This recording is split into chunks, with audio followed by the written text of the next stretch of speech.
Hello friends, Tamilarasu magazine September 2024 கொடுக்கப்பட்டுள்ள சில முக்கியமான டாபிக்ஸ் அண்ட் ஸ்கீம்ஸ் பற்றி தான் நம்ம இந்த வீடியோவில் பார்க்க போகிறோம். கண்டிப்பாக group 1, group 2, group DA, group 4 prelims and மெயின்ஸ்க்கு வந்து யூஸ்ஃபுல்லாக இருக்கும். ஸோ இந்த வீடியோவை ஃபுல்லாக பாருங்கள், முடிஞ்ச நோட்ஸ் எடுத்துக்கோங்க. ஆகஸ்ட் 2024க்கான வீடியோ பார்க்காதவங்க டிஸ்கிரிப்ஷன் பாக்ஸில் அதுக்கான லிங்க் இருக்கும், அதையும் பார்த்துக்கோங்க. வாங்க ஆரம்பிக்கலாம். ஃபர்ஸ்ட் டாபிக், முத்தமிழ் அறிஞர் கலைஞர் நூற்றாண்டு நினைவு நாணயம் வெளியீடு. 18/8/2024 இந்த நாணயம் வெளியிடப்பட்டு இருக்கும். ஒன்றிய பாதுகாப்புத்துறை அமைச்சர் ராஜ்நாத் சிங் அவர்கள் தான் இந்த நாணயத்தை வெளியிட்டிருப்பாங்க. தமிழக முதல்வர் திரு மு க ஸ்டாலின் அவர்கள் அதை பெற்றுக் கொண்டிருப்பார். இந்த நாணயத்தோட மதிப்பு 100 ரூபாய் நாணயம். இந்த நாணயத்திற்கான மாதிரி வரைபடம் வந்து தயாரித்தது தமிழ்நாடு அரசு. வடிவமைக்கும் பணியை செய்தது ஒன்றிய நிதி அமைச்சகம். அச்சிட்டு வெளியிட்டது இந்திய ரிசர்வ் வங்கி. இந்த நினைவு நாணயத்துல டாக்டர் கலைஞர் கருணாநிதி அவர்களுடைய பெயர் வந்து இந்தி மற்றும் ஆங்கிலத்துல இருக்கும். வாசகம் வந்து பொறிக்கப்பட்டிருக்கும். எந்த வாசகம்னா தமிழ் வெல்லும்ங்கிற வாசகம் பொறிக்கப்பட்டிருக்கும். அவரோட நூற்றாண்டு இயர் வந்து அதுல பொறிக்கப்பட்டிருக்கும். 1924 to 2024 பொறிக்கப்பட்டிருக்கும். முத்தமிழ் அறிஞர் டாக்டர் கலைஞர் நம்ம எடுத்துக்கிட்டோம்னா 5 முறை தமிழ்நாட்டின் முதல்வராக இருந்திருப்பாரு. 13 முறை சட்டப்பேரவை மற்றும் சட்ட மேலவை உறுப்பினராக இருந்திருப்பாரு. நாணயம் வெளியிட்ட பிறகு ஒன்றிய பாதுகாப்புத்துறை அமைச்சர் ராஜ்நாத் சிங் அவர்கள் உரை நிகழ்த்தி இருப்பார். அந்த உரையில கலைஞரோட சாதனைகள், அவர் கொண்டு வந்த சில திட்டங்கள் பத்தி சொல்லியிருப்பாரு. அதை பத்தி நம்ம பார்க்கலாம். ஃபர்ஸ்ட் ஒன்று, சுதந்திர தின விழாவின் போது முதல்வர் கொடியேற்றுதல். 1973 வரைக்கும் மாநிலத்துல சுதந்திர தின விழாவின் போது மாநில ஆளுநர்கள் தான் தேசிய கொடியை ஏற்றி வந்தாங்க. 1973 தொடர் கோரிக்கைகள் வந்து டாக்டர் கலைஞர் கருணாநிதி அவர்கள் வைத்ததன் காரணமாக 1974 இருந்து மாநிலத்துல சுதந்திர தின விழாவின் போது தேசிய கொடியை மாநில முதல்வர்கள் ஏற்ற ஆரம்பிச்சாங்க. ஸோ மாநிலத்தில் விடுதலை நாளின் போது தேசிய கொடியை ஏற்றும் உரிமையை பெற்றுத்தந்தவர் யாருன்னா டாக்டர் கலைஞர் கருணாநிதி அவர்கள் தான். அதன் அடிப்படையில் 1974 ஆகஸ்ட் 15 தேசிய கொடி ஏற்றி வைத்த தமிழ்நாட்டின் முதலமைச்சர் யாருன்னு பார்த்தீங்கன்னா கலைஞர் கருணாநிதி அவர்கள் தான். மகளிருக்கு அதிகாரம் வழங்கும் அடிப்படையில் சில முக்கியமான விஷயங்கள், உள்ளாட்சி அமைப்புகளில் 33% இடஒதுக்கீடு வழங்கும் சட்டத்தை வந்து இயற்றியிருப்பாரு. 1989 தமிழ்நாட்டில் தருமபுரியில மகளிர் சுய உதவி குழு தொடங்கப்பட்டிருக்கும். அடுத்து மனுநீதி நாள் திட்டம்ங்கிற ஒரு திட்டம் கலைஞர் அவர்கள் கொண்டு வந்திருப்பாரு. மக்களின் பிரச்சனைகளை கேட்க மற்றும் வாரந்தோறும் ஒரு நாள் மாவட்ட அலுவலர்களுக்கு உத்தரவிடல், இதுதான் மனுநீதி நாள் திட்டம். இந்தியாவின் எதிர்காலத்தை கட்டியமைக்கும் தூண்கள்னு 2 விஷயங்களை டாக்டர் கலைஞர் கருணாநிதி அவர்கள் சொல்லியிருப்பாரு. ஒன்னு கல்வி வளர்ச்சி, இன்னொன்னு உள்கட்டமைப்பு மேம்பாடு. ராஜ்நாத் சிங் அவர்கள் பேசும்போது பாதுகாப்பு தொழில்துறை வழித்தடம் பத்தி சொல்லியிருப்பாரு. இந்தியாவில் 2 மாநிலங்கள்ல தான் பாதுகாப்பு தொழில்துறை வழித்தடம் அமைய போகிறது. ஒன்னு தமிழ்நாடு, இன்னொன்னு உத்தரப்பிரதேசம். பாதுகாப்பு தொழில்துறை வழித்தடத்தோட நோக்கங்கள் உள்நாட்டு பாதுகாப்பு உற்பத்தி துறையை உயர்த்துதல், பாதுகாப்பு துறையில இறக்குமதியை நம்பியிருப்பதை குறைத்தல்.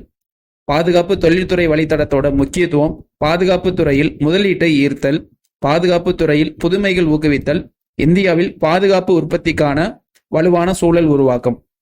பாதுகாப்பு தொழில்துறை வழித்தடம் அமைய இருக்கிறதுல தமிழ்நாடு, உத்தரப்பிரதேசத்துல சில பகுதிகளில் அமைய போகுது. அது என்னென்ன பகுதிகள்ங்கிறத பார்த்து வச்சுக்கோங்க, அது எக்ஸாம்ல கேட்க வாய்ப்புகள் இருக்கு. ராஜ்நாத் சிங் அவர்கள் பேசி முடிச்ச பிறகு தமிழ்நாடோட முதல்வர் மு க ஸ்டாலின் அவர்கள் வந்து பேசியிருப்பாரு. அதுல கலைஞரை போற்றும் விதத்தில் செயல்படுத்தப்பட்ட சில திட்டங்கள் வந்து சொல்லியிருப்பாரு. அது என்னங்கிறத பார்க்கலாம். 1, கிண்டியில கலைஞர் நூற்றாண்டு உயர் சிறப்பு மருத்துவமனை அமைக்கப்பட்டிருக்கும். 2, மதுரையில கலைஞர் நூற்றாண்டு நூலகம் வந்து அமைக்கப்பட்டிருக்கும். 3, கலைஞர் மகளிர் உரிமை தொகை திட்டம், அதாவது மாதம் 1000 ரூபாய் குடும்ப தலைவிகளுக்கு வழங்குற திட்டம் தான். இதுல 1,15,00,000 குடும்ப தலைவிகள் வந்து பயன்பெறாங்க. 4, கிளாம்பாக்கத்துல கலைஞர் நூற்றாண்டு பேருந்து முனையம் வந்து அமைக்கப்பட்டு இருக்கும்னு சொல்லியிருப்பாரு. கலைஞரோட சாதனைகள்னு சில விஷயங்கள் வந்து முதல்வர் வந்து சொல்லியிருப்பாரு. தமிழ் மொழி செம்மொழி தகுதி வந்து பெற்றுத்தந்தது யாருன்னா கலைஞர் கருணாநிதி அவர்கள். இந்த செம்மொழி தகுதிங்கிறது எப்போ வந்து கொடுத்திருப்பாங்கன்னா 2004 வந்து கொடுத்திருப்பாங்க. மெட்ராஸுங்கிற பெயரை சென்னைன்னு பெயர் மாற்றம் செய்தது யாருன்னா டாக்டர் கலைஞர் கருணாநிதி அவர்கள். எப்பன்னு பார்த்தோம்னா 1996. தமிழ்நாடு குடிநீர் வடிகால் வாரியம், தமிழ்நாடு குடிசை மாற்று வாரியம் இதெல்லாம் உருவாக்கி இருப்பாரு. இதோட இயர்லாம் பார்த்து வச்சுக்கோங்க, எப்போ எஸ்டாப்ளிஷ் பண்ணாங்கன்னு. அதெல்லாம் வந்து ப்ரிலிம்ஸ்ல வந்து கேட்கறாங்க அதிகமா. 44 அணைக்கட்டுகள் வந்து கலைஞர் அவர்கள் கட்டியுள்ளார். முதல்வர் அவர்கள் பேசும்போது ஒரு ஸ்டேட்மெண்ட் வந்து பெரியார் சொன்னதா சொல்லி இருப்பாரு. அந்த ஸ்டேட்மெண்ட் வந்து என்னன்னா, சட்டசபை அதிகார அமைப்பாக இல்லாமல் சமூகத்திற்கு நன்மை செய்யும் அமைப்பாக கருத வேண்டும். இந்த ஸ்டேட்மெண்ட் யாரு சொன்னாங்கன்னு நமக்கு எக்ஸாம்ல வந்து கேட்கலாம். ஸோ இதை நல்லா பார்த்து வச்சுக்கோங்க. செகண்ட் டாபிக், அமெரிக்கால சான் பிரான்சிஸ்கோல முதலீட்டாளர்கள் மாநாடு நடந்திருக்கும். ஸோ அங்க தமிழக முதல்வர் அவர்கள் சுற்றுப்பயணம் மேற்கொண்டு அந்த மாநாட்டில் கலந்திருப்பாங்க. 29/8/2024 30/8/2024 2 நாட்கள் வந்து அந்த மாநாடு நடைபெற்றிருக்கும். அந்த மாநாட்டில் 900 கோடி முதலீட்டில் உலகின் 6 முன்னணி நிறுவனங்களுடன் தமிழக அரசு வந்து ஒரு புரிந்துணர்வு ஒப்பந்தம் வந்து மேற்கொண்டிருப்பாங்க. இந்த ஒப்பந்தத்தின் மூலமாக 4100 பேருக்கு வந்து வேலை வாய்ப்பு வந்து கிடைக்க போகுது. எந்தெந்த பகுதிகள்லனா சென்னை, மதுரை, கோவை பகுதிகளில் இந்த வேலை வாய்ப்பு வந்துங்கிறது கிடைக்கும். அந்த 6 புரிந்துணர்வு ஒப்பந்தம் என்னங்கிறத நம்ம பார்க்கலாம். ஃபர்ஸ்ட், நோக்கியா நிறுவனத்தோட புரிந்துணர்வு ஒப்பந்தம். 450 கோடி ரூபாய் முதலீட்டில் 100 பேருக்கு வேலை வாய்ப்பு கிடைக்கக்கூடிய வகையில சிறுசேரி சிப்காட்ல உலகின் மிகப்பெரிய நிலையான நெட்வொர்க் சோதனை வசதி கொண்ட புதிய ஆராய்ச்சி மற்றும் மேம்பாட்டு மையத்தை நோக்கியா நிறுவனம் வந்து அமைக்க போறாங்க. 2, பேபால் நிறுவனத்துடன் ஒப்பந்தம். 1000 பேருக்கு வேலை வாய்ப்பு கிடைக்கக்கூடிய வகையில செயற்கை நுண்ணறிவுக்கான மேம்பட்ட வளர்ச்சி மையத்தை பேபால் நிறுவனம் அமைக்க போறாங்க. 3, ஈல்ட் இன்ஜினியரிங் சிஸ்டம்ஸ். 150 கோடி முதலீட்டில் 300 பேருக்கு வேலை வாய்ப்பு கிடைக்கக்கூடிய வகையில கோவை மாவட்டத்தில் சூலூர் பகுதியில் குறைக்கடத்தி உபகரணங்களுக்கான தயாரிப்பு மேம்பாடு மற்றும் உற்பத்தி வசதியை வந்து அமைக்க போறாங்க. 4, மைக்ரோசிப் நிறுவனம். 250 கோடி முதலீட்டில் 1500 நபர்களுக்கு வேலை வாய்ப்பு கிடைக்கக்கூடிய வகையில சென்னையில் குறைக்கடத்தி தொழில்நுட்பத்தில் ஆராய்ச்சி மற்றும் மேம்பாட்டு மையத்தை மைக்ரோசிப் நிறுவனம் அமைக்க போறாங்க. 5, இன்பின்ஸ் ஹெல்த் கேர் நிறுவனம். 50 கோடி முதலீட்டில் 700 பேருக்கு வேலை வாய்ப்பு கிடைக்கக்கூடிய வகையில மதுரை எல்காட்ல தொழில்நுட்பம் மற்றும் உலகளாவிய விநியோக மையம் வந்து அமைக்க போறாங்க. 6, அப்ளைடு மெட்டீரியல்ஸ்.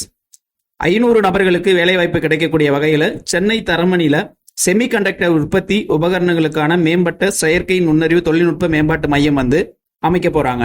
மாநாட்டில் முதல்வர் மு.க. ஸ்டாலின் அவர்கள் உரை நிகழ்த்தி இருப்பாங்க. அதுல சில முக்கியமான விஷயங்கள் தமிழ்நாட்டை பத்தி சொல்லி இருக்காங்க. வாங்க பார்க்கலாம். 2030க்குள்ள தமிழ்நாட்டை $1 டிரில்லியன் பொருளாதாரமாக மாற்றுதல். இது எந்த வருடங்கிறத கொஸ்டின்ல கேட்பாங்க. எவ்வளோ பொருளாதாரம் அந்த மதிப்புங்கிறத கேட்பாங்க. 2வது, இந்தியாவிலே 2வது பெரிய பொருளாதாரமாக உள்ள மாநிலம்னா அது தமிழ்நாடு. தமிழ்நாடு 48% வந்து நகரமயமாக்கப்பட்டுள்ளது. இந்தியால பெரிய மாநிலங்கள்ல அதிக அளவில் நகரமயமாக்கப்பட்ட மாநிலம்னா அது தமிழ்நாடு தான். உயர்கல்வியில அதிக அளவில் மாணவர்கள் சேரும் விகிதம் அதிகமா உள்ள மாநிலம்னாலும் அது தமிழ்நாடு தான். 48% இருக்கு. தெற்கு ஆசியாவில் சுகாதார சுற்றுலாவில் முன்னணி மாநிலமாக விளங்குவது தமிழ்நாடு. இந்தியாவில் உள்ள தொழிற்சாலைகளில் பணிபுரியும் பெண்களில் சுமார் 45% பேர் வந்து தமிழ்நாட்டை சார்ந்தவர்கள் தான். ஆசிய நாடுகளின் நுழைவாயிலாக உள்ள பகுதி சென்னை. 39,000 தொழிற்சாலைகள், 2.6 மில்லியன் பணியாளர்கள் அளவில் தமிழ்நாடு இந்தியாவிலே முதலிடமாக உள்ளது. தமிழ்நாடு எந்தெந்த துறைகளில் ஏற்றுமதியில முதலிடமா இருக்குங்கிறத பார்க்கலாம். மின்னணுவியல், மோட்டார் வாகனம், மோட்டார் வாகன உதிரி பாகங்கள், ஜவுளி ஆடைகள், இதோட ஏற்றுமதிகள்ல எல்லாமே தமிழ்நாடு முதலிடத்துல வந்து இருக்கு. ஏற்றுமதி தயார் நிலை குறியீடுல அனைத்து மாநிலங்கள்லையும் முதலிடமா இருக்கிறது நம்ம தமிழ்நாடு தான். சேவைகள் பொருட்கள் ரிலேட்டடா உள்ளதுல ஏற்றுமதியில வந்து தமிழ்நாடு வந்து 2ஆம் இடமாக உள்ளது. இந்தியாவிலே முதலாக செயற்கை நுண்ணறிவு மையம் எங்க துவங்கப்பட்டுள்ளதுன்னா அது சென்னையில தான். சென்னையில 7-8 ஜனவரி 2024 போது உலக முதலீட்டாளர்கள் மாநாடு நடைபெற்றிருக்கும். அதை பத்தி சொல்லியிருப்பாங்க. இந்த உலக முதலீட்டாளர்கள் மாநாட்டில் மொத்தம் 631 புரிந்துணர்வு ஒப்பந்தங்கள் வந்து மேற்கொள்ளப்பட்டிருக்கும். $80 பில்லியன் அளவுக்கு முதலீடுகள் வந்து ஈர்க்கப்பட்டிருக்கும். ஸோ இந்த முதலீடுகள் மூலமாகவும் இந்த ஒப்பந்தங்கள் மூலமாகவும் 1.4 மில்லியன் நபர்களுக்கு நேரடி வேலை வாய்ப்பும் 1.2 மில்லியன் நபர்களுக்கு மறைமுக வேலை வாய்ப்பும் தமிழ்நாட்டில் வந்து கிடைக்கும்னு சொல்லியிருப்பாங்க. வணிகம் பெரிதலை எளிதாக்கும் தர வரிசையில சிறந்த செயல்திறன் கொண்ட மாநிலமாக நம்ம தமிழ்நாடு விளங்குகிறது. தேர்ட் டாபிக், ஆகஸ்ட் 15, 2024 தமிழ்நாட்டு முதல்வர் மு.க. ஸ்டாலின் அவர்கள் சுதந்திர தின விழாவின் போது ஒரு உரை நிகழ்த்தி இருப்பாங்க. அந்த ஸ்பீச்ல நிறைய எக்ஸாம் பாயிண்ட் ஆஃப் வியூல நிறைய இருக்கும். ஸோ அதுதான் நம்ம பார்க்க போறோம். தாயின் மணிக்கொடி பாரீர், அதை தாழ்ந்து பணிந்து புகழ்ந்திட வாரீர். இந்த பாடல் வரியை எழுதினவர் தேசிய கவி பாரதியார். எக்ஸாம் பாயிண்ட் ஆஃப் வியூல யாரு இந்த பாடல் வரி ஏற்றினாங்கன்னு கேட்கலாம். இல்ல தேசிய கவின்னு அழைக்கப்படுற ஆசிரியர் யார், இல்ல கவிஞர் யாருன்னு அப்படின்னு கூட கேட்கலாம். கத்தியின்றி ரத்தமின்றி யுத்தம் ஒன்று வருகிறது, சத்தியத்தின் நித்தியத்தை நம்பும் யாரும் சேர்வீர். இந்த பாடல் வரிகளை இயற்றியவர் யாருன்னா நாமக்கல் கவிஞர். நாமக்கல் கவிஞர்னு யார் அழைப்போங்கிறத கமெண்ட்ல சொல்லுங்க. இதுவும் யார் வந்து இந்த பாடல் வரியை வந்து எழுதினாங்கிறத கேட்கலாம். இந்த பாடல் வந்து முக்கியமா தமிழ்நாட்டில் உப்பு சத்தியாகிரகத்தின் போது வந்து பாடப்பட்டிருக்கும். அடுத்து விடுதலை நாளில் மாநில முதலமைச்சர்கள் கொடியேற்றும் உரிமையை 50 ஆண்டுகளுக்கு முன்னால் முதலில் 1974ஆம் ஆண்டு முன்னாள் முதல்வர் கலைஞர் கருணாநிதி அவர்கள் பெற்று தந்தார்கள். இது நம்ம முதல் டாபிக்ல நம்ம பார்த்திருப்போம். அடுத்து மகளிர் முன்னேற்ற திட்டங்கள் பத்தி சொல்லியிருப்பாரு. அது என்னங்கிறத பார்க்கலாம். 1 விடியல் பயண திட்டம். விடியல் பயண திட்டங்கிறது என்னன்னு பார்த்தீங்கன்னா, மகளிருக்கு ஃப்ரீ டவுன் பஸ் கொடுக்குறாங்களே, ஸோ அதுதான் விடியல் பயண திட்டம். பெண்கள் அனைவருக்கும் கட்டணமில்லா பேருந்து வசதி. இந்த திட்டத்தோட முக்கியத்துவம் பெண்களின் சமூக பங்களிப்பை அதிகரித்தல், பெண்களின் பொருளாதார விடுதலையை அதிகரித்தல். செகண்ட் ஒன் புதுமை பெண் திட்டம். அரசு பள்ளிகளில் பயின்று கல்லூரிக்கு செல்லும் மாணவிகளுக்கு மாதம் 1000 ரூபாய் வழங்குதல். இதுல முக்கியமா இந்த திட்டத்தோட மெயின் மோட்டிவ், அதாவது நோக்கம் என்னன்னு பாத்தீங்கன்னா, பெண் கல்வி, அதாவது உயர்கல்வியை ஊக்குவிக்கணும். ஸோ அதுதான் இந்த திட்டத்தோட முக்கியத்துவம். தேர்ட் ஒன்னு கலைஞர் மகளிர் உரிமை தொகை திட்டம். தகுதியுள்ள குடும்ப தலைவிகளுக்கு மாதம் 1000 ரூபாய் வழங்குறது, வருஷத்துக்கு 12,000 ரூபாய். இந்த திட்டத்தோட முக்கியத்துவம் என்னன்னு பாத்தீங்கன்னா, பெண்களோட வாழ்வாதாரத்தை மேம்படுத்துதல். அதுதான் இந்த திட்டத்தோட முக்கியத்துவம். அடுத்து மக்களின் நலவாழ்வு திட்டங்கள்னு சொல்லிட்டு சில திட்டங்களை முதல்வர் அவர்கள் பேசியிருப்பாங்க. அந்த திட்டங்கள் என்னன்னா, 1 முதலமைச்சரின் காலை உணவு திட்டம். இதுல 20,73,000 மாணவர்கள் பயன்படுறாங்க. தற்போது இந்த திட்டத்தினால மாணவர்களோட வருகை அதிகரிச்சிருக்கு. தடையின்றி கல்வி பெறுதல் உறுதி செய்யப்பட்டுள்ளது. செகண்ட் மக்களை தேடி மருத்துவம் திட்டம். வீட்டை தேடி சென்று உயர்தர மருத்துவம் வழங்குறது. முக்கியமா நீரிழிவு நோய், உயர் இரத்த அழுத்தம், இந்த நோய்களுக்கு வீட்டுக்கே போயிட்டு சென்று மருத்துவ சேவை வழங்குறது தான் இந்த திட்டத்தோட நோக்கமா இருக்கு. தேர்ட் ஒன்னு இன்னுயிர் காப்போம் திட்டம். நம்மை காக்கும் 48. சாலை விபத்துகளால் ஏற்படும் உயிரிழப்புகளை குறைத்தல். ஸோ இது ரொம்ப முக்கியமான திட்டம். அடுத்து நான் முதல்வன் திட்டம். ஆண்டிற்கு 10 லட்சம் தமிழ்நாடு இளைஞர்களை திறமையுள்ளவர்களாக மாற்றுதல் தான் நான் முதல்வன் திட்டம். இது மார்ச் 1, 2022 ஆரம்பிச்சிருப்பாங்க. இந்த நான் முதல்வன் திட்டத்தின் கீழே தான் அடுத்து இந்த கல்லூரி கனவுங்கிற திட்டம் செயல்படுது. இந்த கல்லூரி கனவு திட்டம் எதுக்குன்னா, உயர்கல்விக்கான வழிகாட்டுதல் வழங்குவாங்க. +2 முடிச்ச பிறகு என்ன உயர்கல்வி நீங்க படிக்கலாம், என்னென்ன மாதிரியான உயர்கல்விகள் இருக்குங்கிறத இந்த கல்லூரி கனவு திட்டத்தின் வாயிலாக மாணவர்களுக்கு சொல்லிக் கொடுப்பாங்க. அடுத்து தமிழ் புதல்வன் திட்டம். எப்படி பெண்களுக்கு, அதாவது மாணவிகளுக்கு புதுமை பெண் திட்டமோ, அதுதான் மாணவர்களுக்கு தமிழ் புதல்வன் திட்டம். அரசு பள்ளியில் படித்து உயர்கல்வி பயிலும் மாணவர்களுக்கு மாதம் 1000 ரூபாய் உதவித்தொகை வழங்குதல். அடுத்து உலக முதலீட்டாளர்கள் மாநாடு பத்தி பேசியிருப்பாங்க. சென்னையில 7-8 ஜனவரி 2024 இந்த மாநாடு நடந்திருக்கும். இந்த மாநாட்டில் மொத்தம் 631 புரிந்துணர்வு ஒப்பந்தம் தமிழ்நாடு அரசு பண்ணியிருப்பாங்க. இந்த மாநாட்டின் மூலமாக 6,64,180 கோடி ரூபாய் முதலீடு ஈர்த்திருப்பாங்க. இந்த முதலீட்டாளர்கள் மாநாடு மூலமா எத்தனை பேருக்கு வேலை வாய்ப்பு கிடைக்க போகுதுன்னா, நேரடியாக 14,54,712 பேர், மறைமுகமாக 12,35,945 பேருக்கு வேலை வாய்ப்பு கிடைக்க போகுது. அடுத்து தமிழ்நாட்டோட தொழில் வளம் பத்தி முதல்வர் அவர்கள் பேசியிருப்பாரு. அதுல சில முக்கியமான பாயிண்ட்ஸ். நிதிநுட்ப நகரம் எங்க அமைக்கிறாங்கன்னா, சென்னையில நந்தம்பக்கங்கிற ஏரியால அமைக்கிறாங்க. புதிய டைட்டில் பூங்காக்கள் எங்க அமைக்கிறாங்கன்னா, திருச்சி மற்றும் மதுரையில டைட்டில் பார்க் புதுசா அமைக்கிறாங்க. அடுத்து மினி டைட்டில் பார்க்ஸ் எங்க அமைக்கிறாங்கன்னா, எந்தெந்த மாவட்டங்கள்னா, விழுப்புரம், திருப்பூர், வேலூர், தஞ்சாவூர், தூத்துக்குடி, சேலம், சிவகங்கை அண்ட் எறையூர்ல தொழில் பூங்கா ஒன்று அமைக்கிறாங்க. அடுத்து பரந்தூர்ல பன்னாட்டு விமான நிலையம் அமைக்கப்படுது. இந்த பரந்தூர் பன்னாட்டு விமான நிலையம் அமைய இருக்கும் மாவட்டம்ங்கிறது என்னன்னு பார்த்தீங்கன்னா, காஞ்சிபுரம். ஆண்டுக்கு 100 மில்லியன் பயணிகளை கையாளும் வகையில இந்த பரந்தூர்ல பன்னாட்டு விமான நிலையம் அமைய இருக்குது. பல்முனைய சரக்கு போக்குவரத்து பூங்கா 2 இடங்கள்ல அமைக்கிறாங்க. ஒன்னு திருவள்ளூர் டிஸ்ட்ரிக்ட், இன்னொன்னு கோவை டிஸ்ட்ரிக்ட். அடுத்து குலசேகரப்பட்டினத்துல, அதாவது தூத்துக்குடி மாவட்டத்துல இந்த குலசேகரப்பட்டினம் இருக்கு. இந்த ஏரியால விண்வெளி தொழிற்பூங்கா அமைக்க போறாங்க. இன்னொன்னு திட எரிபொருள் பூங்கா ஒன்று அமைக்க போறாங்க. முதல்வர் அவர்கள் பேசும்போது 2 புதிய திட்டங்களை அறிமுகப்படுத்த போவதாக சொன்னாங்க. அந்த 2 திட்டங்கள்ல 1 முதல்வர் மருந்தகம், அதாவது பொதுப்பெயர் வகை மருந்துகள், ஜெனரிக் மருந்துகள், பிற மருந்துகளை குறைந்த விலையில வழங்குவதற்காக தொடங்கப்பட்டதான் முதல்வர் மருந்தகம். இது எப்ப அறிமுகப்படுத்த போறாங்கன்னா, ஜனவரி 2025 பொங்கல் அன்று அறிமுகப்படுத்த போறாங்க. இதுல முதல் கட்டமாக 1000 முதல்வர் மருந்தகங்களை தமிழ்நாடு முழுவதும் திறக்க போறாங்க. இதை செயல்படுத்தும் மருந்தாளுநர் மற்றும் கூட்டுறவு அமைப்புகளுக்கு கடனுதவியும் 3 லட்சம் மானியமும் வழங்க போகிறாங்க. ஸோ இதே மாதிரி சென்ட்ரல் கவர்மெண்ட் மக்கள் மருந்தகம்னு ஒரு ஸ்கீம் நடத்திக்கிட்டு இருக்காங்க. அதையும் பார்த்துக்கோங்க. செகண்ட் ஒன்று முதல்வரின் காக்கும் கரங்கள். இந்த திட்டத்தால பயனடைய போகிறவங்க யாருன்னா, தாய்நாட்டிற்காக தங்கள் இளம் வயதை இராணுவ பணியில் கழித்து பணிக்காலம் நிறைவு பெற்ற ஓய்வு பெற்ற முன்னாள் படை வீரர்கள். இவங்க தான் பயன்பெற போறாங்க. இந்த திட்டத்தோட நோக்கம் என்னன்னா, இந்த ராணுவ வீரர்களோட பாதுகாப்பான வாழ்வை உறுதி செய்யணும், வாழ்வாதாரத்தை மேம்படுத்தணும். எப்பன்னா அவங்க ஓய்வு பெற்ற பிறகு. இந்த திட்டத்துல முன்னாள் படை வீரர்கள் தொழில் தொடங்க 1 கோடி ரூபாய் வரைக்கும் வங்கிகள் மூலமா கடன் கொடுக்க போறாங்க. கடன் தொகையில 30% மூலதன மானியமாகவும் 3% வட்டி மானியமாகவும் வழங்க போறாங்க. மேலும் ராணுவ வீரர்களுக்கு திறன் தொழில் முனைவோர் மேம்பாட்டு பயிற்சி வழங்க போறாங்க. ராணுவ பணியின் போது உயிரிழந்த படை வீரர்களின் குடும்பத்தினரும் பயன்பெறுவாங்க. அடுத்த 2 வருஷத்துக்குள்ள 400 முன்னாள் ராணுவத்தினர் பயன்பெற வகையில இந்த திட்டம் விரைவில் தொடங்க போகிறாங்க. அடுத்ததாக விடுதலை போராட்ட தியாகிகளோட ஓய்வூதியம் உயர்த்தப்பட்டிருக்கும். அது எவ்வளவுன்னு முதல்வர் அவர்கள் சொல்லியிருப்பாங்க. விடுதலை போராட்ட வீரர்களுக்கு வழங்கப்பட்ட மாதம் 20,000 ரூபாய் இப்ப 21,000 ரூபாயாக உயர்த்தப்பட்டிருக்கு. விடுதலை போராட்ட தியாகிகளோட குடும்பத்துக்கு வழங்கப்பட்ட மாத ஓய்வூதியம் 11,000 11,500 ரூபாயாக உயர்த்தப்பட்டிருக்கு. அடுத்து வழித்தோன்றல்கள். வீரபாண்டிய கட்டபொம்மன், மருது சகோதரர்கள், முத்துராமலிங்க, விஜய ரகுநாத சேதுபதி, வாவு சிதம்பரனார் இவங்களோட வழித்தோன்றல்களுக்கு மாதம் சிறப்பு ஓய்வூதியம் 10,000 ரூபாய் முன்பு வழங்கப்பட்டது. இப்ப 10,500 ரூபாயாக உயர்த்தப்பட்டுள்ளது. அடுத்து மலைப்பகுதிகளில் ஏற்படும் இடர்பாடுகளை குறைக்க குழு ஒன்று அமைக்க போறதாக தமிழக முதல்வர் சொல்லி இருப்பாங்க. இந்த குழு எதற்காகன்னு பாத்தீங்கன்னா, ரீசெண்டா வயநாடுல நிலச்சரிவு ஏற்பட்டது. ஸோ தமிழ்நாட்டிலையும் மலைப்பகுதிகள் அதிகமா இருக்கு.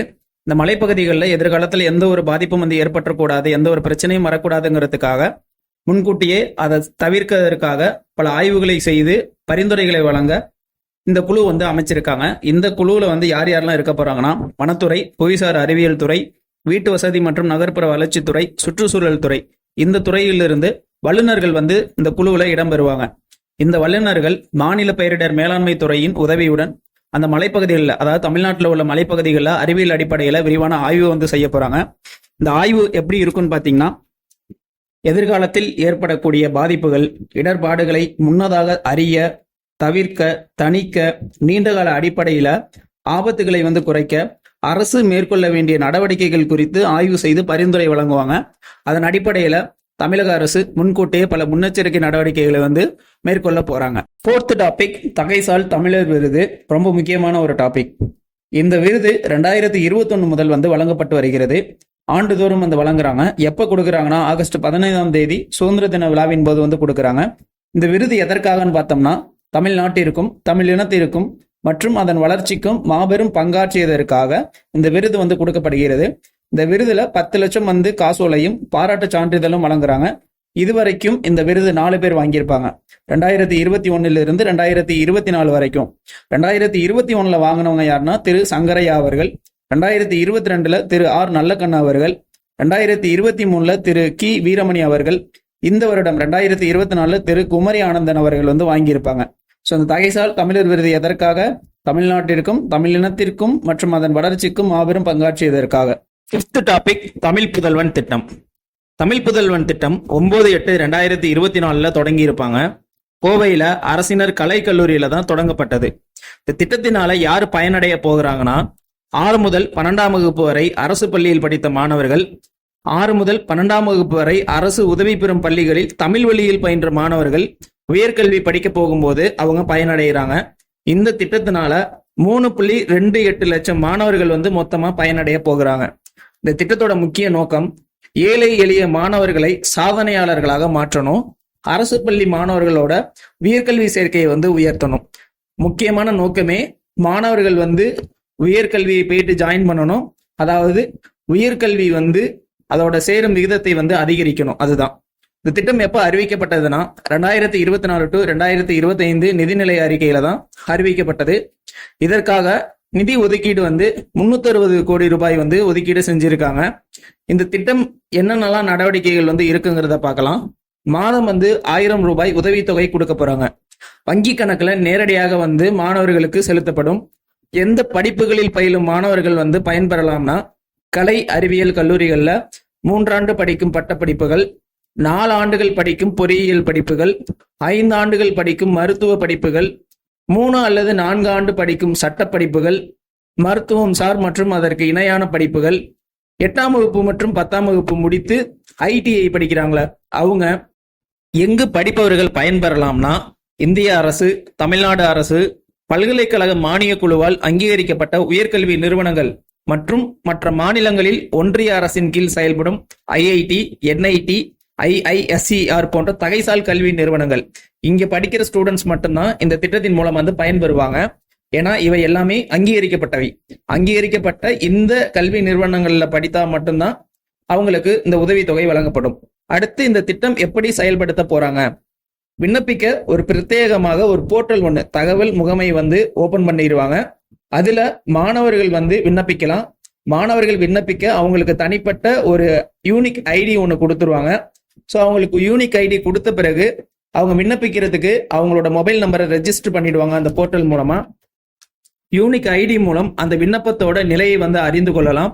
மாணவர்களோட ஆதார் எண், எமிஸ் தரவுகள், UMIS தரவுகள் மூலம் விண்ணப்பங்கள் வந்து சரிபார்க்கப்படும்.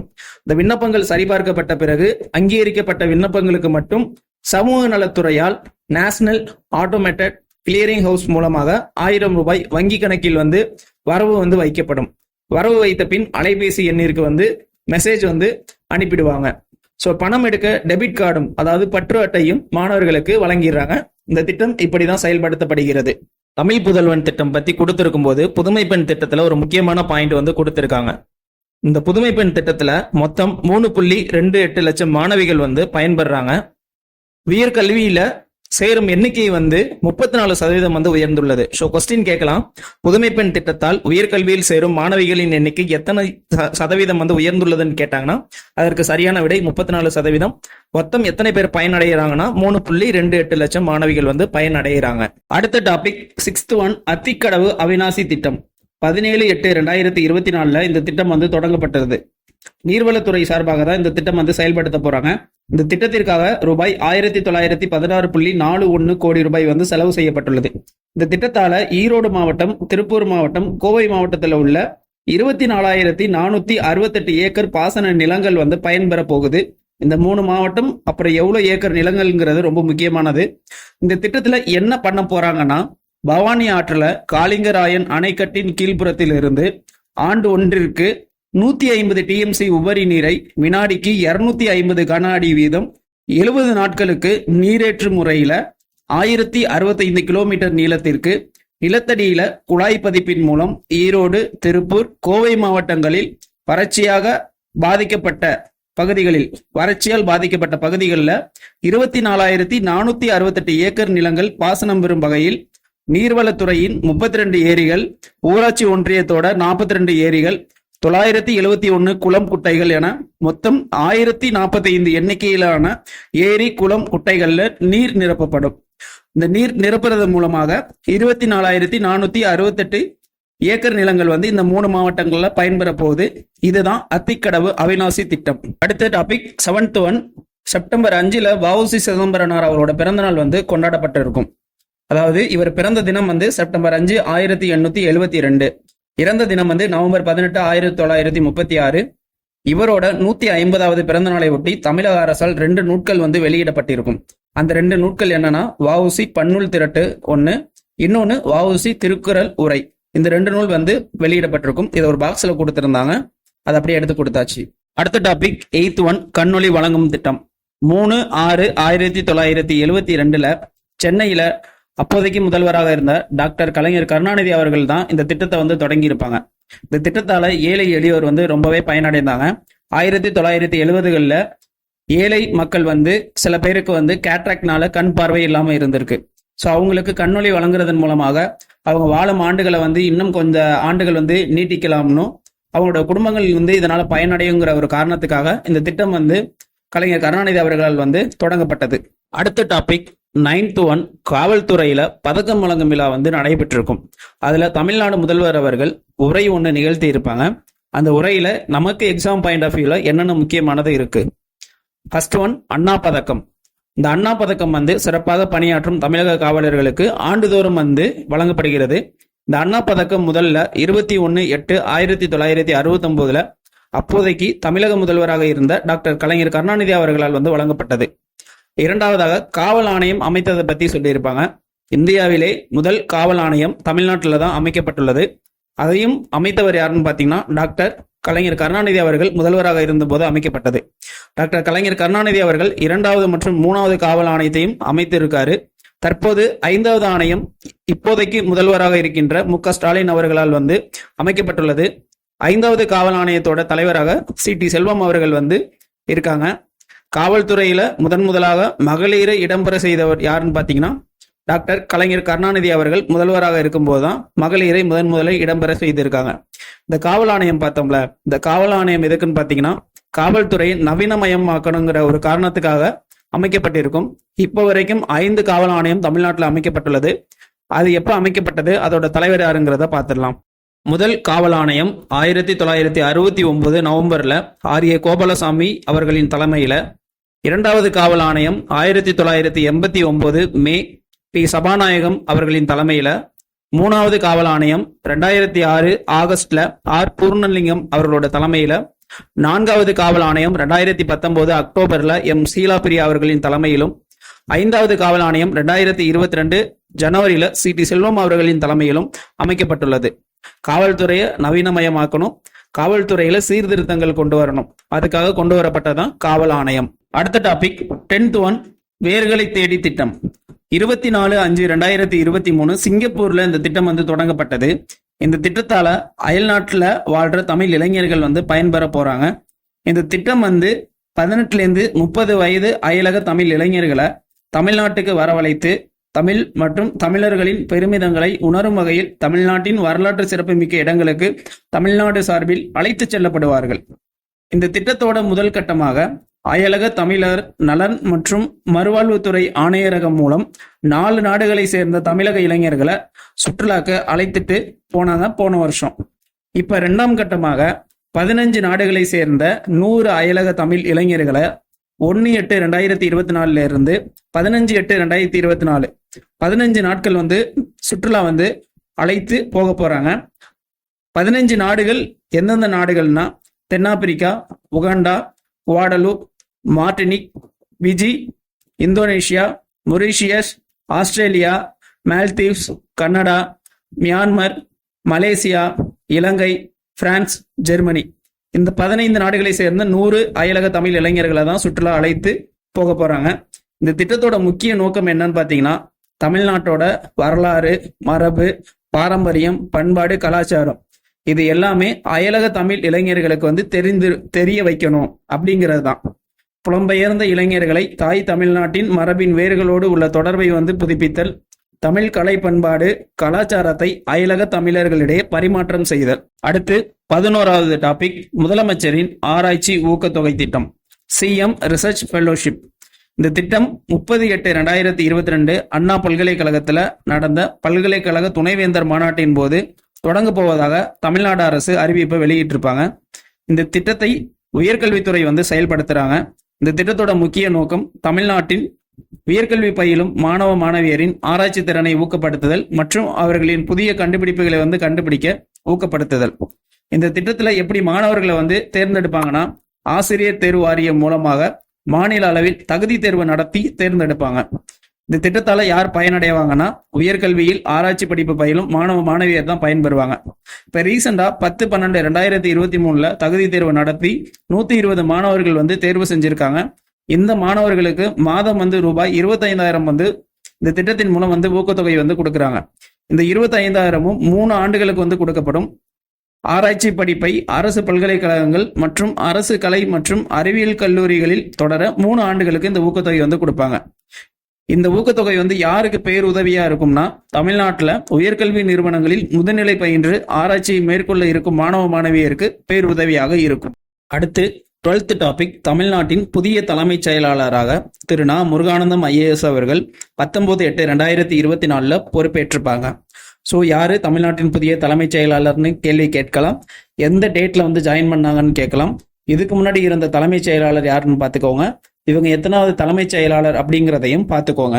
அடுத்த டாபிக் 13வது, தமிழ்நாட்டில் வனம் மற்றும் சுற்றுச்சூழல் ரிலேட்டடா பல நடவடிக்கைகள் தமிழ்நாடு கவர்மெண்ட் எடுத்திருப்பாங்க. அதுல சில எக்ஸாம் பாயிண்ட் ஆஃப் வியூல முக்கியமானவை. ஃபர்ஸ்ட் ஒன்று, தமிழ்நாட்டில் இரவு வான் பூங்கா எங்கு அமைக்கப்பட உள்ளது? கொல்லிமலை, நாமக்கல் மாவட்டத்தில் இருக்கிற கொல்லிமலையில தமிழ்நாட்டின் முதல் இரவு வான் பூங்கா அமைக்க போறாங்க. ரெண்டாவது ஜகலம்பாறை நீர்வீழ்ச்சியை ரீசெண்டா புனரமைச்சிருப்பாங்க. ஸோ அது எங்க இருக்குன்னா திருப்பத்தூர் வனச்சரகத்துல நாகலாத்து காப்பு காடுல ஏலகிரி மலைகள்ல இந்த ஜகலம்பாறை நீர்வீழ்ச்சிங்கிறது அமைந்துள்ளது. அடுத்து மூணாவது ஒருங்கிணைந்த சுற்றுச்சூழல் கண்காணிப்பு மையத்தை ரீசெண்டா திறந்திருப்பாங்க. 2022 டு 2023 நிதிநிலை அறிக்கையில தான் இந்த கண்காணிப்பு மையம் அமைக்க போறதா அறிவிப்பு வெளியிடப்பட்டிருக்கும். தமிழ்நாடு மாசு கட்டுப்பாட்டு வாரியத்தோட அலுவலகத்துல தான் இந்த கண்காணிப்பு மையம் வந்து திறக்கப்பட்டிருக்கும். 14/8/2024 திறந்திருப்பாங்க. இந்த கண்காணிப்பு மையம் என்ன மாதிரியான நடவடிக்கைகள் வந்து செயல்படுத்த போகுதுன்னா, தமிழ்நாடு பொல்யூஷன் கண்ட்ரோல் போர்டோட மத்திய கண்காணிப்பு மையமாக இருக்கும். நிகழ்நேர அடிப்படையில் சில நடவடிக்கைகளை வந்து கண்காணிக்கும். அதாவது தொழிற்சாலையிலிருந்து வெளியேறும் உமிழ்வு, கழிவுநீர், அடுத்து காற்றோட மற்றும் நீரோட தரம், அடுத்து அபாயகரமான மற்றும் மருத்துவ கழிவுகளை கொண்டு செல்லும் வாகனங்களோட இயக்கம், இது எல்லாத்தையுமே 24/7 நிகழ்நேரமும் வந்து கண்காணிக்கிற அடிப்படையில இந்த சுற்றுச்சூழல் கண்காணிப்பு மையம் வந்து செயல்படும். 4th ஒன், பசுமை தமிழ்நாடு இயக்கத்தின் கீழ் மரகத பூஞ்சோலைகள் வந்து திறப்பு. 2022 டு 2023 வனத்துறை மானிய கோரிக்கையில 100 கிராமங்கள்ல மரகத பூஞ்சோலைகள் அமைக்க போறதா தமிழ்நாடு அரசு அறிவிப்பு வெளியிட்டிருப்பாங்க. அதன் அடிப்படையில 14/8/2024 75 மரகத பூஞ்சோலைகளை 29 மாவட்டங்கள்ல அன்னைக்கு திறந்திருக்காங்க. இதுக்காக 19.75 கோடி வந்து நிதி வந்து செலவீடு செய்யப்பட்டுள்ளது. இந்த மரகத பூஞ்சோலைகள் பசுமை தமிழ்நாடு இயக்கத்தின் கீழ் வந்து உருவாக்கம் செய்யப்பட்டு தற்போது 75 மரகத பூஞ்சோலைகள் வந்து திறக்கப்பட்டுள்ளது. இதோட நோக்கம் இல்லைன்னா முக்கியத்துவங்கிறது என்னன்னா, நீர்நிலையை மேம்படுத்தி சூழலியல் சேவை வந்து வழங்கணும், கிராம மக்களுக்கு பொழுதுபோக்கும் இடமாக மரகத பூஞ்சோலைகள் வந்து இருக்க வைக்கணும், புவி வெப்ப சமநிலைப்படுத்தும் இடமாக இருக்கணும், எதிர்காலத்துல காலநிலை மாற்ற பாதுகாப்பு சூழலை வந்து கிராமங்களுக்கு வந்து கிடைக்க செய்யணும், விலங்கினம் மக்களுக்கு தேவையான பழம், தீவனம், தண்ணீர், தடிமரம் இது எல்லாத்தையும் தர்ற மாதிரி மரகத பூஞ்சோலைகளை அமைத்திருப்பாங்க. இந்த திட்டம் என்னன்னா, வருவாய்த்துறை நிலங்கள்ல 1 ஹெக்டேர் பரப்பளவுல தமிழ்நாடு வனத்துறை வந்து மரகத பூஞ்சோலைய உருவாக்கிடுவாங்க. பசுமை தமிழ்நாடு இயக்கத்தின் கீழே தொடர்ந்து 2 வருடம் வந்து தமிழ்நாடு வனத்துறை வந்து பராமரிப்பாங்க. அடுத்து தொடர் பராமரிப்புக்காக கிராம ஊராட்சிகளிடம் வந்து ஒப்படைச்சிருவாங்க. இந்த 75 மரகத பூஞ்சோலைகள்லையும் என்னெல்லாம் இருக்கும்னா, 46,875 தடிமரங்கள், பழமரங்கள் வந்து ஒட்டுமொத்தமாக இந்த 75 மரகத பூஞ்சோலைகள்ல நடவு செய்யப்பட்டுள்ளது. அடுத்து ஆழ்துளை கிணறு ஒன்று இருக்கும், பகுதியாக இருக்கக்கூடிய ஒரு நிரந்தர கூடாரம் ஒன்று இருக்கும், நடைபாதை இருக்கும், நீல சாய்வு நாற்காலி ஒன்று இருக்கும். இன்னும் 25 மரகத பூஞ்சோலைகள் வந்து அடுத்தடுத்து வந்து திறக்க போறாங்க. அடுத்து 5வது கிண்டி சிறுவர் பூங்கா வந்து ரெனோவேட் பண்ணி அதோட பெயர் வந்து மாற்றம் செஞ்சிருப்பாங்க, கிண்டி சிறுவர் இயற்கை பூங்கா. நமக்கு முக்கியமானது என்னன்னா, தமிழ்நாட்டின் மிகப்பெரிய நீர்வாழ் பறவை கூடம் 2800 சதுர கிலோமீட்டர் பரப்பளவுல இந்த கிண்டி சிறுவர் இயற்கை பூங்கால அமைந்துள்ளது. இதை நமக்கு கேட்க வாய்ப்புகள் இருக்கு. அடுத்து 6வதா இயற்கை சூழல் பாதுகாப்பு நடவடிக்கை தமிழ்நாடு அரசு என்னென்னலாம் வந்து மேற்கொண்டிருக்காங்கிறத சிலதை வந்து நம்ம பார்க்கலாம். 2,80,00,000 மரக்கன்றுகள் நட்டு பசுமை தமிழ்நாடு இயக்கம் வந்து ஆரம்பிக்கப்பட்டது. கலைஞர் நூற்றாண்டு விழாவின் போது 5 லட்சம் மரக்கன்றுகள் வந்து நடும் திட்டம் வந்து ஆரம்பிக்கப்பட்டது. சதுப்பு நில சூழலியல் பூங்கா பள்ளிக்கரணையில 2.5 ஹெக்டேர் நிலப்பரப்புல வந்து அமைக்கப்பட்டிருக்கு. கலைஞர் நூற்றாண்டு பூங்கா சென்னையில வந்து அமைச்சிருக்காங்க. அடுத்து செம்மொழி பூங்கா வந்து கோவை, காந்திபுரம் மத்திய சிறைச்சாலை வளாகத்துல வந்து அமைக்க போறாங்க. 3/8/2024 9 நவீன வாகனங்கள் வந்து தொடங்கி இருப்பாங்க. எதுக்காகனா, வன விலங்குகளை மீட்க, வனப்பகுதிகளில் ஏற்படும் காட்டுத்தீ போன்ற விபத்துகளை வந்து தடுக்க. அடுத்து 7th ஒன்று, ஒருங்கிணைந்த யானைகள் கணக்கெடுப்பு அறிக்கை 2024 3/8/2024 வந்து வெளியிட்டிருப்பாங்க. அதுல என்ன சொல்லியிருப்பாங்கன்னா, 23/5/2024 இருந்து 25/5/2024 கணக்கெடுப்பு வந்து நடத்தப்பட்டிருக்கு. 26 வன பிரிவுகள்ல இந்த கணக்கெடுப்பு நடத்திருக்காங்க. இதன் அடிப்படையில யானைகளோட எண்ணிக்கை எவ்வளவு இருக்குன்னா, 2017 2,761 யானைகள் இருந்திருக்கு. 2023 2,961 யானைகள் இருந்திருக்கு. இப்ப 2024 3,063 யானைகள் நம்ம தமிழ்நாட்டுல இருக்கு. அடுத்து 14வது டாபிக், தலை சிறந்த 3 ஆண்டு தலை நிமிர்ந்த தமிழ்நாடு. டிஎம்கே கவர்மெண்ட் ஆட்சியில் அமர்ந்து 3 ஆண்டுகள் நிறைவடைந்தது. 4வது ஆண்டுல காலடி எடுத்து வைக்கிறாங்க. ஸோ அதன் அடிப்படையில் தமிழரசு மேகசின் வந்து தலை சிறந்த 3 ஆண்டு தலை நிமிர்ந்த தமிழ்நாடுங்கிற பெயர்ல ஒரு 3 ஆண்டு சாதனை மலரை வந்து வெளியிட்டிருப்பாங்க. அதன் அடிப்படையில் தமிழ்நாட்டோட தற்போதைய நிலை என்னங்கிறதையும் அதில் சொல்லியிருப்பாங்க. அதை பார்க்கலாம். உயர்கல்வி சேர்க்கையில் தமிழ்நாடு முதலிடத்தில் இருக்கு. தொழில் வளர்ச்சியில் முன்னணி மாநிலமாக தமிழ்நாடு விளங்குகிறது. ஆயத்த ஆடைகள் ஏற்றுமதியில் தமிழ்நாடு முதலிடமாக உள்ளது. ஜவுளி துணிகள் ஏற்றுமதியில் முதலிடமாக தமிழ்நாடு உள்ளது. மருத்துவத்துறையில் முன்னணி மாநிலமாக தமிழ்நாடு உள்ளது. மகளிர் முன்னேற்றத்துல தமிழ்நாடு முதலிடமாக உள்ளது. கர்ப்பிணி பெண்கள் சுகாதாரத்துல தமிழ்நாடு முதலிடம். மக்கள் தொகை கட்டுப்படுத்துறதுல தமிழ்நாடு முதலிடம். மகப்பேறுக்கு பிந்தைய சிசு கவனிப்புல தமிழ்நாடு முன்னணி மாநிலமாக உள்ளது. வேளாண் உற்பத்தியில தமிழ்நாடு முன்னணி மாநிலம். தோல் பொருட்கள் ஏற்றுமதியில தலை சிறந்த மாநிலமாக தமிழ்நாடு உள்ளது. மின்னணு பொருட்கள் ஏற்றுமதியில தமிழ்நாடு முதலிடத்துல இருக்கு. பொறியியல் சார்ந்த பொருட்கள் ஏற்றுமதியில தமிழ்நாடு 2ஆம் இடத்துல இருக்கு. தொழில் வளர்ச்சிக்கான 50 சிறப்பு பொருளாதார மண்டலங்களை ஏற்படுத்தியதில் தமிழ்நாடு முதல் இடத்துல இருக்கு. அடுத்து 15வது டாபிக் 22/8/2024 ஒரு காலப்பேழை புத்தகத்தை, அதாவது காஃபி டேபிள் புக்கை வந்து தமிழ்நாடு அரசு வந்து வெளியிட்டிருப்பாங்க. இந்த புக்கு வந்து தமிழ்நாடு விளையாட்டு மேம்பாட்டு ஆணையத்தால் வந்து தயாரிக்கப்பட்டிருக்கும். அந்த புக்கோட title the future is here, Khelo India youth games 2023. இந்த புக்கு எதை பத்தி விளக்குதுன்னு பார்த்தோம்னா, கேலோ இந்திய விளையாட்டு போட்டிகள் 2023 குறித்து விளக்குகிறது. இந்த புக்கோட டைட்டில் என்ன? Future is here, Khelo India youth games 2023. வெளியிடப்பட்ட நாள் வந்து 22/8/2024. அடுத்து 16வது டாபிக் கட்டாய கல்வி உரிமை சட்டம் குறித்து சொல்லியிருப்பாங்க. என்னன்னா, இந்த சட்டத்தை வந்து செயல்படுத்துவதில் தமிழ்நாடு முன்னணி மாநிலமாக விளங்குகிறது. இந்த சட்டம் எப்போது இயற்றப்பட்டதுன்னு பார்த்தீங்கன்னா 2009 வந்து இயற்றப்பட்டது. ஏப்ரல் 1, 2010 வந்து நடைமுறைக்கு வந்தது. இந்த ரைட் டு எஜுகேஷன் ஆக்ட் படி வறுமையில் இருக்க குழந்தைகளுக்கு தனியார் பள்ளிகள்லையும் வந்து இடம் உண்டு. ஸோ தனியார் பள்ளிகளில் இவங்களுக்கு 25% வந்து இட ஒதுக்கீடு வந்து கொடுக்குறாங்க. ஸோ ரைட் டு எஜுகேஷன் ஆக்டும் ரொம்ப முக்கியமானது, நல்லா பார்த்து வச்சுக்கோங்க. அண்ட் 17வது டாபிக் பழனியில அனைத்துலக முத்தமிழ் முருகன் மாநாடு வந்து நடைபெற்றிருக்கும். எப்பனா 24 மற்றும் 25 ஆகஸ்ட் 2024 2 நாட்கள் வந்து நடைபெற்றிருக்கும். இதை நடத்தினது யாருன்னு பார்த்தீங்கன்னா இந்து சமய அறநிலையத்துறை தான் நடத்தியிருப்பாங்க. அண்ட் இந்து சமய அறநிலைய பாதுகாப்பு சட்டம் எப்போது இயற்றப்பட்டதுன்னு பார்த்தோம்னா 1926 இயற்றப்பட்டது. இந்த சட்டம் இயற்றப்பட்ட போது சென்னை மாகாணத்தின் முதல்வராக யார் இருந்தாங்க, அவர் எந்த கட்சிங்கிறதையும் கமெண்ட்ல சொல்லுங்க. அடுத்து பேரறிஞர் அண்ணா மற்றும் தந்தை பெரியாரை பற்றி டாக்டர் கலைஞர் கருணாநிதி அவர்கள் என்ன சொல்லியிருக்காங்கன்னு இந்த மேகசைன்ல ஒரு பாக்ஸ்ல கொடுத்துருக்காங்க. அதை நான் இங்க எடுத்து கொடுத்துருக்கேன், அதை நோட் பண்ணி வச்சுக்கோங்க. எக்ஸாம்ல யாரு பேரறிஞர் அண்ணா பற்றியும் தந்தை பெரியாரை பற்றியும் இப்படி கூறியிருக்காங்கன்னு கேள்விகள் கேட்கலாம். ஸோ இதோட செப்டம்பர் 2024 தமிழரசு மேகசைன்ல கொடுக்கப்பட்ட முக்கியமான டாபிக்ஸ் அண்ட் ஸ்கீம்ஸ் எல்லாமே நம்ம வந்து பார்த்தாச்சு. இதை நோட்ஸ் எடுத்துக்கோங்க. அப்படி நோட்ஸ் எடுக்க முடியலன்னா இதுக்கான PDF வந்து நம்ம டெலகிராம் சேனல்ல வந்து இருக்கு. டெலகிராம் சேனலுக்கான லிங்க் வந்து ஃபர்ஸ்ட் கமெண்ட்ல இருக்கும். அதை நான் பின் பண்ணி வச்சிருக்கேன். அதை பார்த்து அதில் ஜாயின் பண்ணி அதில் PDF வந்து எடுத்துக்கோங்க. அண்ட் மறக்காம நம்ம சேனலை சப்ஸ்கிரைப் பண்ணிக்கோங்க அண்ட் லைக் பண்ணிடுங்க இந்த வீடியோக்கு. TNPSC படிக்கிறவங்க ஃப்ரெண்ட்ஸ்க்கு வந்து ஷேர் பண்ணுங்க. ஏன்னா தமிழரசு மேகசின் ரொம்ப இம்பார்ட்டன்ட் ஆனது. ஸோ ரொம்ப யூஸ்ஃபுல்லாக இருக்கும். அடுத்த வீடியோவில் பார்க்கலாம். Thank you so much.